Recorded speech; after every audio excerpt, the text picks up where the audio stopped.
Песни и сказания, легенды и мифы, которые на протяжении долгих лет передавали из уст в уста несколько поколений абхазов. Все это теперь собрано в 10 томах. Нарты – абхазский героический эпос, страницы которого окунут читателя в мир фольклорной культуры.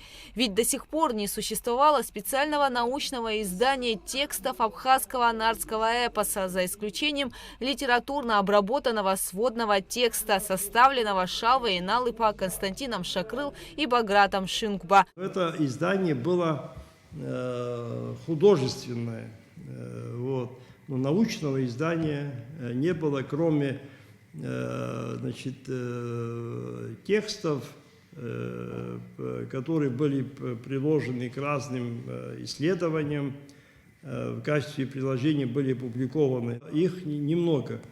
А теперь мы имеем серьезное научное издание. В это издание вошло, можно сказать, за редким исключением, все материалы, которые сохранились к нашему времени, до наших дней дошли. Идея составить подобное издание, настоящий памятник абхазскому фольклору, возникла еще в 80-е годы прошлого века у аспиранта Института мировой литературы, а ныне президента Академии наук Абхазии Зураба Джапоа.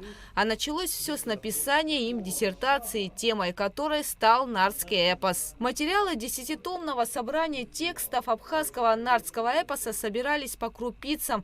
При знакомстве со сказителями, в поездках самым сложным было искать оригинальные записи, отмечают ученые. Я помню, нужно было найти в оригинале первую запись абхазского нартского эпоса, текста. Эта запись была опубликована в газете «Кавказ» в 1873 году. Чтобы найти оригинал этой газеты, я искал и в Москве, и в Санкт-Петербурге и так далее. В 2005 году разработанный Зурабом Джапоа проект подготовки академического издания абхазских нартских сказаний для серии «Эпос народов Европы и Азии» был принят руководством Института мировой литературы. Однако, приступив к отбору текстов, ученый понял, что без текстологического исследования опубликованных и архивных материалов реализовать задуманное практически невозможно. Необходимо полное научное издание всех сохранившихся полноценных записей абхазского нартского эпоса на языке оригинала. Только это может послужить источником. Тогда и начался активный сбор материалов. С такой же идеей к Зурабу Джапоа обратился первый президент Абхазии Владислав Ардзенба. Владислав Григорьевич поручил Зурабу Джотовичу, у него было безошибочное чутье, он знал, что именно Зураб Джотович может эту работу начать и закончить, потому что сделать 10 томов нартского эпоса, тексты, научная обработка, научная публикация с комментариями, с предисловиями, со всем необходимым аппаратом. Это работа для, очень серьезного фольклориста, серьезного ученого. В результате чрезвычайно сложной и многолетней текстологической работы к изданию подготовлено 10 томов. Первые 8 уже вышли и содержат более 1000 текстов абхазского нартского эпоса. В ближайшее время выйдут еще 2. Над 10 томами долгие годы трудились большое количество ученых. В 10-томнике наибольшее количество материалов записали Константин Шакрыл, Баграт Шинкба, Шота Салакая и ваш покорный слуга.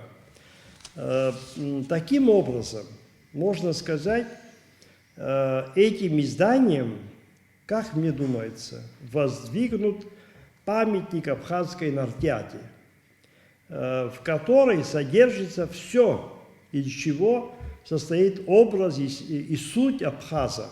Первые 4 тома посвящены главному герою абхазского нартского эпоса Сасрыква. В 5-й том вошли сказания о Цвицве и в 6-й сюжеты о красавице Гунде. В 7-м представлены сказания обо всех нартах, их происхождении, нравах. В остальные тома входят произведения других жанров абхазского фольклора, которые состоят из мотивов и эпизодов. Это прежде всего сказания об Абраскиле, сказки. В 10-томник входят сказания, зафиксированные от более 400 человек, оставивших нам бесценное наследие. Один сказитель был Салетин Айкус, он был, ну, уже тогда в возрасте был, в 91 году. И он был садзом. Я записал текст на садском диалекте, ну, уникальный диалект, который не сохранился в Абхазии. Огромный, красивый текст. И потом, когда я уже еще раз был в Турции в 2009 году, я его нашел и снова записал этот текст. И вот те элементы, которые он тогда забыл, имя коня, он это сейчас вспомнил. И это уже дополнение было к тому тексту. И Зураб Джотович тоже его записывал. Вот. И мы даже записали его дочь, которая тоже является носителем нарского эпоса. Она тоже нам рассказала вот свою версию этого текста. Большую поддержку в издании десятитомника, посвященного нарскому эпосу, оказало государство, отметил Зураб Джапо. Завершающее издание, 9 и 10 тома, содержат тексты части нарских сказаний в переводе на русский язык. Десятитомник «Нарт» и абхазский героический эпос уже представлен в Национальной библиотеке. Президент Академии наук Зураб Джапо планирует передать издание в образовательные учреждения страны. Также книги можно приобрести в книжных магазинах. Гугу Цавардания, Камила Джопуа, Абхазское телевидение.